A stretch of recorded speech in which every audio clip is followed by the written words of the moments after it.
Well, you won't see it on your pay stubs, but you'll be happy to know it's there if you experience a layoff. Idaho employees pay into the state's unemployment program to protect people after they get let go for that very reason. It's a complicated system with 17 different benchmarks to determine what you are owed and why. But there's a pair of State House Republicans who also say it is wasteful. People can be on unemployment for 6 months, and they want to cut that down to 16 weeks max. But the House Commerce Committee, well, they gave them a red light. A state of storied history leaves a legacy of big shoes to fill. But the forefront of current legislative focus is picking out the work boots. We have 57,000 jobs open in our state right now. Because even with a comfortable unemployment rate, statewide is 3.3%. Small business has a big need. We need workers and we need them now. Co-sponsors Representative Bruce Skog and Julianne Young. You guys are up. Pitched their answer. Thank you, Mr. Chairman. To the looming problem. More than 1 in 4 unemployment claimants exhaust their benefits before finding a job. We need to incentivize their return to work and help them find that next employment opportunity. That help? A boot to the backside.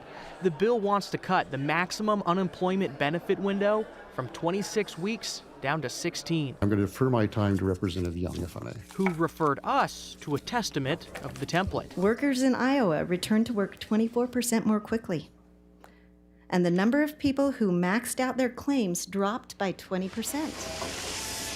But seasonal industries say The logging contractors. cutting benefits for their workers in the off-season will kick away employees altogether.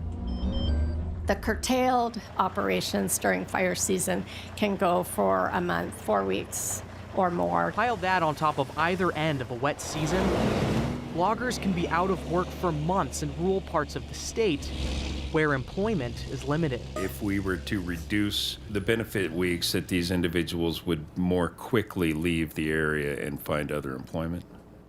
Ma'am? Mr. Chairman and Representative, you are correct. Home builders echoed this concern with seasonal subcontractors in concrete, landscaping, and roofing.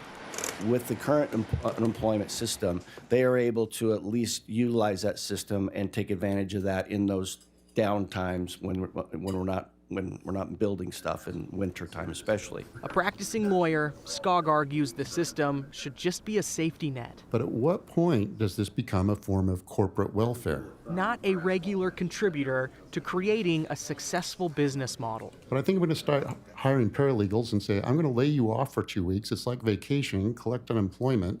Then you can become eligible for EBT cards and other benefits during those 2 months. That'd be great. No vacation, but you could use this for it. 57,000 work boots still unfilled. 16 weeks, as we looked up the averages, is going to cover these workers. Workers that stomp down the bill in committee who say they strap on the boots when conditions allow. Thank you, Chairman, for hearing this bill.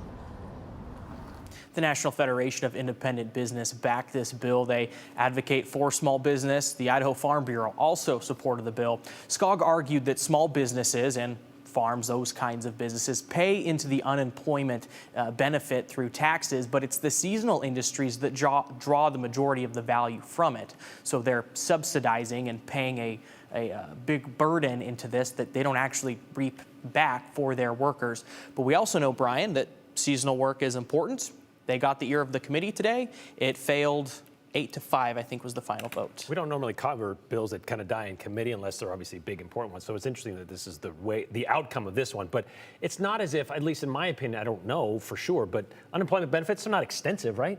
Like you don't get a big chunk of change like we did during the pandemic. I did hear in committee, and I would have to fact check this, that Idaho pays more than accompanying or neighboring states, like even California, like $499 a week, I think is the max you can get to that I heard today.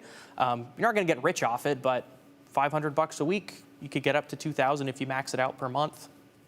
All right. Better than nothing. Well, that bill died. All right. Thank you very much, Andrew.